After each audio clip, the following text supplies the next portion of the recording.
Prince প্রত্যেকদিন সবার আগে ঘুম থেকে ওঠে, আর উঠে দুষ্টুটা এত ডাকাডাকি করে না, ওর ডাকেতে আমাদের সবার ঘুম ভেঙে যায়। ছেলে মেয়ের স্কুল আজ খুললো, তো ওদের স্কুল থেকে না প্রজেক্ট বানাতে দিয়েছে। এই দেখো দুজন বানিয়ে নিয়ে যাচ্ছে। ওদের পাপা বললো তোরা যদি স্কুল গাড়িতে করে যাস ভেঙে যেতে পারে, আমি তো এখন অফিসে যাব, আমার সঙ্গে দুই ভাই বোন চল, তোদের স্কুলে ছেড়ে দিয়ে আমি চলে যাব।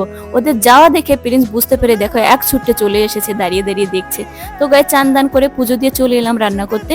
আজকে রান্না করছি হাঁসের মাংস। মোটামুটি সব রান্না কমপ্লিট হয়ে গেছে, শুধু মাংস রান্না করলে হয়ে যাবে। আর যেদিন মাংস রান্না করা হয় না, আমার ছেলে ভীষণ খিদে পেয়ে যায়, রান্না বান্না করে ওকে খেতে দিলাম।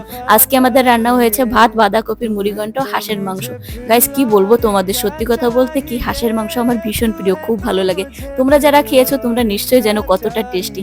মাংসের গন্ধ পেয়ে ছুটে চলে এসেছে প্রিন্স, দাঁড়িয়ে দাঁড়িয়ে দাদাকে দেখছে কখনো আমাকে এক টুকরো খেতে দেবে।